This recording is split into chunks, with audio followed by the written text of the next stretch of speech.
ಎಲ್ಲರಿಗೂ ನಮಸ್ಕಾರ.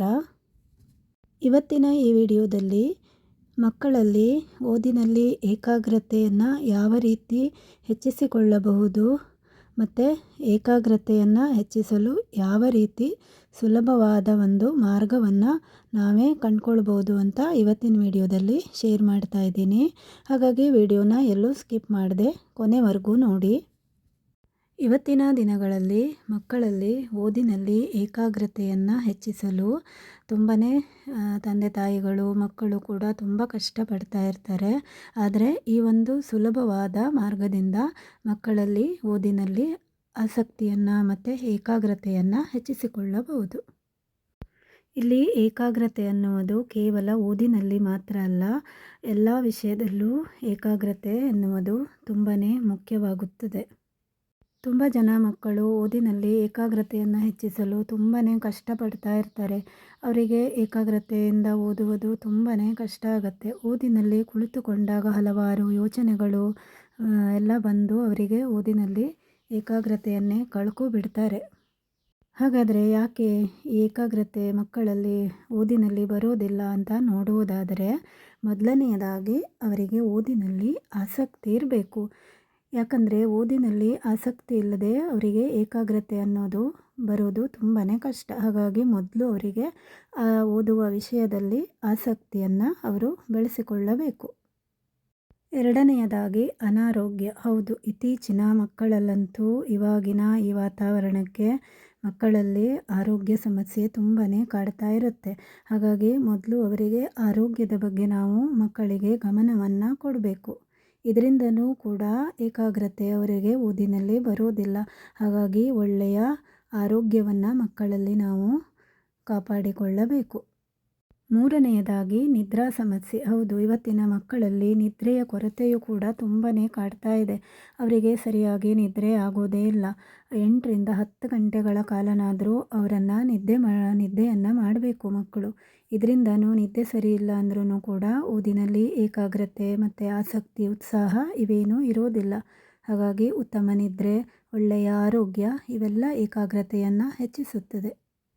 ಇನ್ನೊಂದು ಏನಂದರೆ ಅತಿಯಾದ ಮೊಬೈಲ್ ಬಳಕೆ. ಹೌದು, ಇವತ್ತಿನ ಮಕ್ಕಳಲ್ಲಂತೂ ಮೊಬೈಲ್ ಅಂತೂ ಇಲ್ಲದೆ ಅವರು ಇರೋದೇ ಇಲ್ಲ. ಹಾಗಾಗಿ ಮೊಬೈಲನ್ನು ಆದಷ್ಟು ನಾವು ತಂದೆ ತಾಯಿಗಳು ಅವಾಯ್ಡ್ ಮಾಡಬೇಕು. ಮೊಬೈಲನ್ನು ಜಾಸ್ತಿ ಅವರಿಗೆ ಮೊಬೈಲನ್ನು ಬಳಸಲಿಕ್ಕೆ ಕೊಡಬಾರ್ದು. ಇದರಿಂದನೂ ಕೂಡ ಅವರಿಗೆ ಏಕಾಗ್ರತೆಯ ಕೊರತೆ ತುಂಬಾ ಕಾಡ್ತಾ ಇರುತ್ತೆ. ಹಾಗಾಗಿ ಮೊಬೈಲನ್ನು ಯಾವುದೇ ಕಾರಣಕ್ಕೂ ಮಕ್ಕಳಿಗೆ ಕೊಡಬಾರ್ದು. ಹಾಗಾದರೆ ಈ ಏಕಾಗ್ರತೆಯನ್ನು ಹೆಚ್ಚಿಸಲು ಇರುವ ಸರಳ ಉಪಾಯಗಳು ಯಾವುದು ಅಂತ ನೋಡುವುದಾದರೆ, ಮೊದಲನೆಯದಾಗಿ ಮಕ್ಕಳಲ್ಲಿ ಆಹಾರ ಮತ್ತು ನಿದ್ರೆ. ಹೌದು, ಇದಂತೂ ತುಂಬಾ ಮುಖ್ಯ. ನಾವು ತಿನ್ನುವ ಆಹಾರವೇ ನಮಗೆ ಅನಾರೋಗ್ಯ ಸಮಸ್ಯೆಯನ್ನು ಉಂಟು ಮಾಡುತ್ತದೆ. ಹಾಗಾಗಿ ಮಕ್ಕಳಲ್ಲಿ ಒಳ್ಳೆಯ ಆಹಾರವನ್ನು ನಾವು ಕೊಡಬೇಕು. ಜಾಸ್ತಿ ಜಂಕ್ ಫುಡ್ಗಳು, ಬೇಕರಿ ತಿನಿಸುಗಳು ಇವೆಂದೆಲ್ಲ ಮಕ್ಕಳನ್ನು ದೂರ ಇಡಬೇಕು. ಕೆಲವೊಂದಿಷ್ಟು ಅನ್ಹೆಲ್ದಿ ಫುಡ್ಗಳನ್ನು ನಾವು ತಿನ್ನೋದ್ರಿಂದ ಮಕ್ಕಳಲ್ಲಿ ಸ್ವಲ್ಪ ಅನಾರೋಗ್ಯ ಸಮಸ್ಯೆಗಳು ಕೂಡ ಉಂಟಾಗುತ್ತದೆ. ಇದರಿಂದನೂ ಕೂಡ ಅವರಲ್ಲಿ ಏಕಾಗ್ರತೆ ಇರುವುದಿಲ್ಲ. ಇನ್ನೊಂದು ನಿದ್ರೆ. ಹೌದು, ಮಕ್ಕಳು ಸರಿಯಾದ ಸಮಯಕ್ಕೆ ನಿದ್ರೆಯನ್ನು ಮಾಡಬೇಕು. 8ರಿಂದ 10 ಗಂಟೆಗಳ ಕಾಲ ಅವರು ಚೆನ್ನಾಗಿ ನಿದ್ರೆಯನ್ನು ಮಾಡಬೇಕು.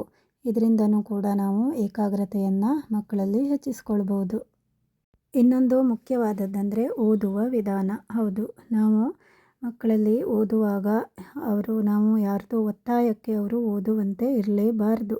ಅವರಿಗೆ ಓದಿನಲ್ಲಿ ಮೊದಲು ಆಸಕ್ತಿಯನ್ನು ಉಂಟು ಮಾಡಬೇಕು. ಒಳ್ಳೆಯ ಆಸಕ್ತಿ ಇದ್ದರೆ ಓದಿದ್ದು ಕೂಡ ತುಂಬ ಬೇಗನೆ ನೆನಪಲ್ಲಿ ಇರುತ್ತೆ ಮತ್ತು ಓದುವುದಕ್ಕೆ ಒಳ್ಳೆಯ ಮನಸ್ಸು ಕೂಡ ಬಂದು ಏಕಾಗ್ರತೆ ತನ್ನಿಂದ ತಾನೇ ಹೆಚ್ಚುತ್ತದೆ. ಇಲ್ಲಿ ನಾವು ಯಾವ ರೀತಿ ಓದಬೇಕು ಅಂತ ಅನ್ನೋದಾದರೆ, ಒಂದೇ ಸಾರಿ ಮಕ್ಕಳಿಗೆ 2 ತಾಸು 3 ತಾಸು ಈ ರೀತಿ ಓದು ಅಂತ ನಾವು ಹೇಳಲೇಬಾರ್ದು. ಒಂದು 30ರಿಂದ 45 ನಿಮಿಷದೊಳಗೆ ಒಂದೇ ವಿಷಯವನ್ನು ಓದಿ ನಂತರ ಅದನ್ನು ಸ್ವಲ್ಪ ಅದಕ್ಕೆ ಗ್ಯಾಪ್ ಕೊಟ್ಟು ನಂತರ ಮತ್ತೆ ಓದಬೇಕು.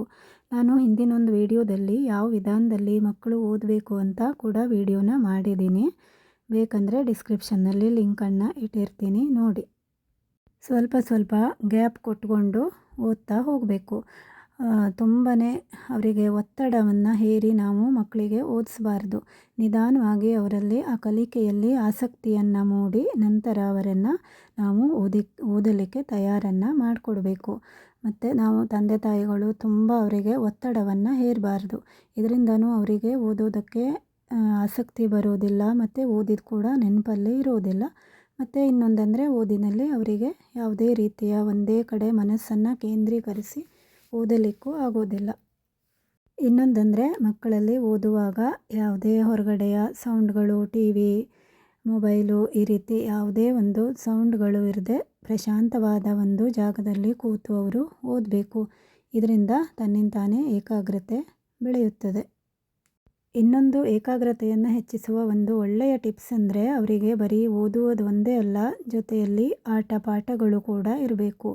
ಅಂದರೆ ಒಂದೇ ಸಾರಿ ಇಡೀ ದಿನ ಓದು ಅಂತ ಅನ್ನೋದಕ್ಕಿಂತ ಸ್ವಲ್ಪ ಅವರಿಗೆ ನಾವು ಅವರನ್ನು ಒಂದು ರಿಫ್ರೆಶ್ ಮಾಡಬೇಕು. ಅಂದರೆ ಸ್ವಲ್ಪ ಹೊತ್ತು ಓದೋದು, ನಂತರ ಸ್ವಲ್ಪ ಏನಾದರೂ ಆಟ ಆಡ್ಕೊಳ್ಳೋದು, ಹೊರಗಡೆ ಹೋಗಿ ಈ ರೀತಿಯನ್ನು ಮಾಡಿ ಅವರನ್ನು ನಾವು ಓದಿನಲ್ಲಿ ಅವರಿಗೆ ಆಸಕ್ತಿಯನ್ನು ಬೆಳೆಸಿಕೊಂಡು ಅವರು ಏಕಾಗ್ರತೆಯನ್ನು ಸಾಧಿಸ್ಕೊಳ್ಬೋದು. ಒಟ್ಟಿನಲ್ಲಿ ಹೇಳಬೇಕೆಂದರೆ ಮಕ್ಕಳಲ್ಲಿ ಮೊದಲು ಒಳ್ಳೆಯ ಮಕ್ಕಳ ಆರೋಗ್ಯವನ್ನು ಬಗ್ಗೆ ನಾವು ಗಮನವನ್ನು ಕೊಡಬೇಕು. ಒಳ್ಳೆಯ ಆರೋಗ್ಯ, ಉತ್ತಮ ನಿದ್ರೆ ಮತ್ತು ಓದಿನಲ್ಲಿ ಆಸಕ್ತಿ ಇವೆಲ್ಲದರಿಂದಲೂ ಕೂಡ ನಾವು ಮಕ್ಕಳಲ್ಲಿ ಓದಿನಲ್ಲಿ ಏಕಾಗ್ರತೆಯನ್ನು ಹೆಚ್ಚಿಸಿಕೊಳ್ಳಬಹುದಾದ ಒಂದು ಉತ್ತಮ ಮಾರ್ಗವಾಗಿದೆ. ಈ ವಿಡಿಯೋ ನಿಮಗೆ ಇಷ್ಟ ಆದರೆ ದಯವಿಟ್ಟು ಲೈಕ್ ಮಾಡಿ, ಹಾಗೆ ನನ್ನ ಚಾನೆಲ್ನ ಸಬ್ಸ್ಕ್ರೈಬ್ ಮಾಡ್ಕೊಳ್ಳಿ. ವಿಡಿಯೋವನ್ನು ನೋಡಿದ್ದಕ್ಕೆ ಧನ್ಯವಾದಗಳು.